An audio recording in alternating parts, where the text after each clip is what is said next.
AI was supposed to replace every software engineer by the end of 2025. So why are companies scrambling to hire humans again in key roles? Is AI failing? Is the bubble bursting just like the dot-com bubble in the early 2000s? For the people who don't know me, hi, my name is Jesse. I'm a software developer doing an apprenticeship in a German media company. I moved here from Italy almost 4 years ago to pursue a career in IT. And I would like to share my experience using AI platforms such as ChatGPT, Grok, Claude, Cursor, and Copilot in a professional working environment in Germany. But also feel free to share your opinion in the comment section at the end of the video if you're coming from other parts of the world. I started the apprenticeship as a software developer in 2024, thinking that it was going to be a good opportunity to learn a valuable skill that is creative, challenging, and constantly evolving. But by mid 2024, every major news outlet was basically saying that software engineers are going to be replaced by AI very soon. Honestly speaking, I panicked a little bit when I heard about it for the first time. But the reality and how I feel about it now is much different. And here are the 3 reasons why I think the bubble is about to pop. For example, IBM invested over $4 billion in this AI system to provide cancer treatment recommendations, but it failed due to inconsistent and unsafe advice, suggesting unproven treatments, US-centric data biases, and insufficient real-world patent data for training. Partnerships like MD Anderson Cancer Center collapsed, leading IBM to sell off Watson Health for parts in 2022 after years of under delivery. The Builder AI collapsed. This UK-based AI startup valued at $1.3 billion and backed by $445 million in funding shut down in August of 2025 with accusations of faking revenue and overhyping its AI-powered app building tool. The whole project relied on hidden human labor behind the AI facade, leading to investor lawsuits and the total collapse. Now, you might be wondering, if AI startups or apps are being launched left and right, are they actually profitable? The short answer is yes, but not nearly as much as traditional software as a service. Classic SaaS companies often have gross margins between 80 and 90%. Why? Because once the infrastructure is in place, serving one more customer costs basically nothing. The costs are spread over thousands of users. AI apps are different and their margins fall around 50 to 60%. And here is why. Every new customer increases your infrastructure bill. And growth is not limited by demand, but by the amount you can afford to spend on compute. And that's not all, because there are other challenges such as dependency on third-party providers. If you're building on top of OpenAI, Anthropic, or similar APIs, you're tied to their pricing changes, rate limits, and policy shifts. Your margins and roadmap are basically in their hands. And also, adding advanced features is like adding gasoline on top of fire, it's like adding more pressure, because as AI agents get smarter, they take on more complex tasks, which requires heavier computation. Yet the cost per token from these providers hasn't really gone down. So in the end, you will end up in a squeeze where your product will improve or your service will improve and you can deliver more value to your customers or users, but eventually you will find yourself in a place where your costs will rise faster than you can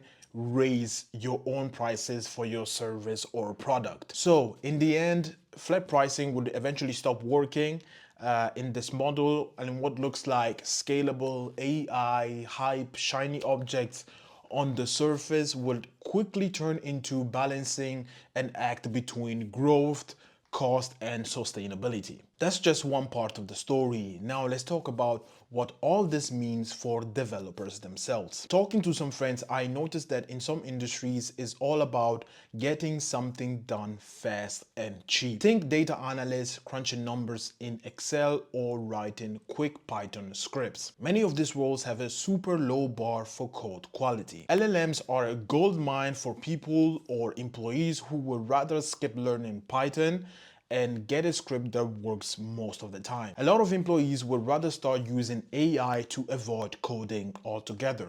Why?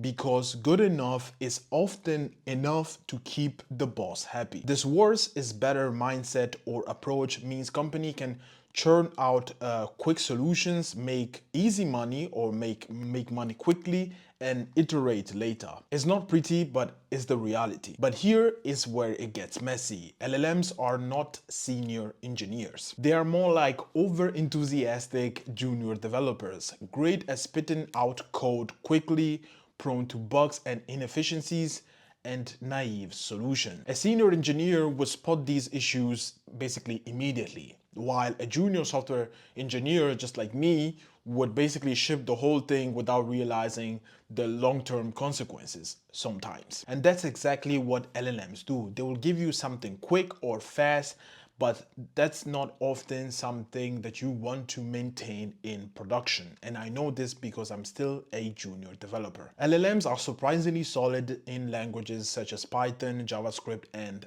SQL.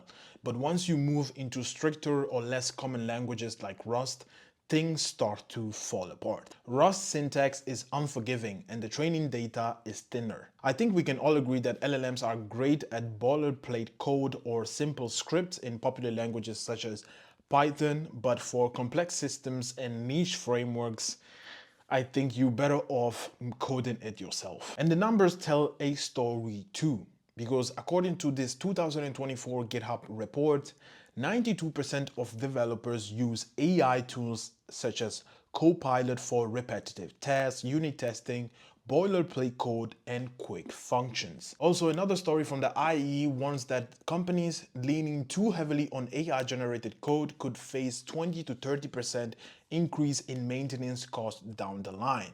That's technical debt piling up in real time. So what's the future of the new era of AI software engineers? I personally think that the winners or the 10x software engineers of the future are going to be the ones who aren't going to hand out everything to the AI, and they are basically going to use it in a very strategic way. If you can write clear prompts, I think that prompt engineering is going to be in the future a huge part of software engineering, and also like feed good documentation and manage to spot bad code before it sneaks into production. I think gains will be huge. Tools like Cursor, which plug directly into your code base, are extremely useful to me.